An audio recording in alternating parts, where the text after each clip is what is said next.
Picture this.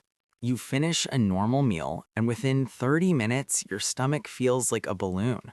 Clothes digging in, that heavy, stretched sensation making you miserable. If this happens day after day, you might shrug it off as just gas, but your body could be sending a louder message worth listening to. Hello, and welcome to Health Morph, where we turn reliable health science into simple, doable advice for real people. Today, we're unpacking persistent gas and bloating, why it keeps coming back, what it might actually mean, when it crosses from annoying to concerning, and most importantly, practical, gentle strategies that help many people feel noticeably lighter and more at ease. Let's dive in so you can start making changes that stick. Gas and bloating are among the most common digestive complaints, yet they're frequently misunderstood. Everyone produces gas, typically 0.5 to 1.5 liters per day, through swallowed air and bacterial fermentation of undigested carbohydrates in the colon. The main gases are hydrogen, carbon dioxide, methane, and small amounts of others that give some people more odor. Normal passing happens 13 to 21 times daily, often without notice. Trouble starts when production ramps up, gas gets trapped, or the gut becomes overly sensitive to even average amounts. Bloating isn't always tied to excess gas volume. Studies show many people with prominent bloating have normal or only slightly elevated gas, but experience amplified discomfort due to visceral hypersensitivity, altered gut motility, or impaired gas transit. Frequent triggers fall into everyday categories first. Eating too quickly or while talking, more air swallowed. Large portions or frequent snacking, digestive system never fully rests. High FODMAP foods, onions, garlic, beans, wheat, or dairy for some, ferment faster in sensitive guts. Carbonated beverages, chewing gum, and straws direct air intake. Chronic constipation, stool lingers, bacteria ferment more, pressure builds upward. Stress deserves its own spotlight. The gut-brain axis is bidirectional. Anxiety slows gastric emptying and colonic transit, traps gas, and heightens nerve signaling so normal distension feels painful. Many notice flares during high-pressure periods, work deadlines, travel, or emotional stress, because cortisol and the vagus nerve directly influence motility. Less commonly discussed but well-documented causes include irritable bowel syndrome, IBS, affects 10 to 15% of adults. Bloating is often the most bothersome symptom, frequently worse after eating and linked to bowel habit changes. Small intestinal bacterial overgrowth, or SIBO, excess bacteria in the small intestine ferment carbs prematurely, resulting in rapid post-meal bloating, excessive flatulence, and sometimes diarrhea or malabsorption. Food intolerances beyond lactose, fructose malabsorption, non-celiac gluten sensitivity, or even histamine issues can mimic simple gas. Functional dyspepsia or gastroparesis-like patterns in some delay stomach emptying, traps air and food. Myths versus facts update. Myth: it's always something I ate yesterday. Fact: timing often points to fermentation 4 to 8 hours later in the colon, so breakfast or lunch choices can cause evening symptoms. Myth: probiotics fix everything instantly.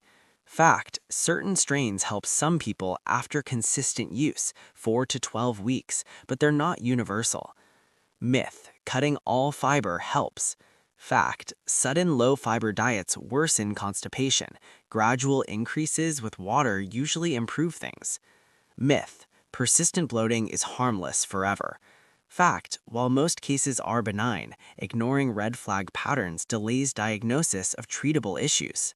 Real-world application. Start small and sustainable. Big overhauls backfire. Core habit shifts. Slow, intentional eating.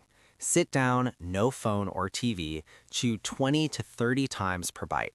Reduces air intake and improves enzyme action. Portion control and meal spacing. Leave the table satisfied but not stuffed. Aim for 3 to 4 hour gaps between meals to let migrating motor complex sweep the gut. Hydration and gentle fiber. 2 to 3 liters water daily. Add soluble fiber like oats, psyllium, chia, or cooked carrots slowly, 1 to 2 teaspoons extra per day, to soften stool without gas spikes. Post-meal movement. 10 to 20-minute walk after eating stimulates peristalsis, moves gas forward, and lowers blood sugar swings that worsen bloating. Timing dinner. Finish eating 3 hours before bed. Later evening meals, like soup or grilled protein plus veggies, digest faster overnight. Evidence-supported kitchen allies. Fennel seeds. Chew half a teaspoon post-meal or steep as tea. Carminative compounds relax smooth muscle. Carom or ajwain seeds. Lightly dry roast half a teaspoon, swallow with warm water, stimulates digestive secretions. Fresh ginger. Half an inch piece steeped 5 to 10 minutes in hot water. Prokinetic effect helps motility. Peppermint. Tea or enteric-coated capsules, 0.2 to 0.4 milliliters oil, relax intestinal spasms, the strongest evidence for IBS bloating. For constipation-dominant patterns, prioritize the above plus magnesium citrate, 200 to 400 milligrams at night, doctor-approved, or gentle herbal options if needed. Track triggers in a 7-day journal. Note foods, stress levels, bowel frequency, and symptom timing. It often reveals clear patterns. Special caution groups. Pregnant individuals, those with gallstones, fatty meals worsen, people on opioids or anticholinergics, slow motility, or anyone post-abdominal surgery. Adjust changes with professional input. Red flag symptoms requiring prompt medical evaluation.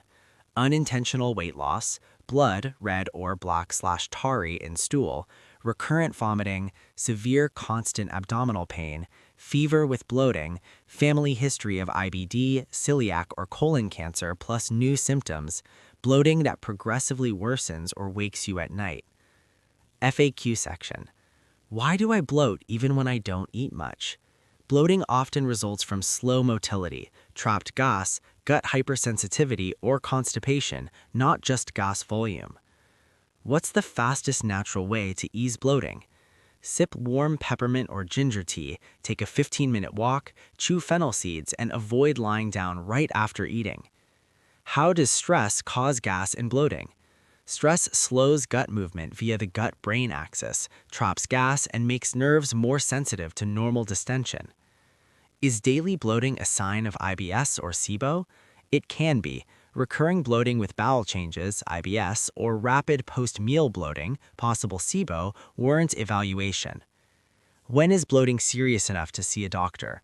Immediately if you have unexplained weight loss, blood in stool, severe pain, vomiting, fever, or steadily worsening symptoms. Can drinking more water help chronic bloating? Yes, adequate hydration, 2 to 3 liters a day, softens stool, supports motility, and prevents constipation-related gas buildup. If these insights are helping you connect the dots, hit like, subscribe to Health Morph, and turn on notifications for more gut-friendly, science-driven content. Share this video with anyone who's quietly suffering from the same cycle. Drop a comment. What's one change you're going to try this week? Slower eating, evening walks, fennel after meals, or keeping a quick symptom log. Your small wins motivate the whole community. Disclaimer. This content is for educational purposes only. Persistent symptoms should always be evaluated by a qualified healthcare provider. Do not start supplements or major diet changes without professional guidance if you have medical conditions or take medications.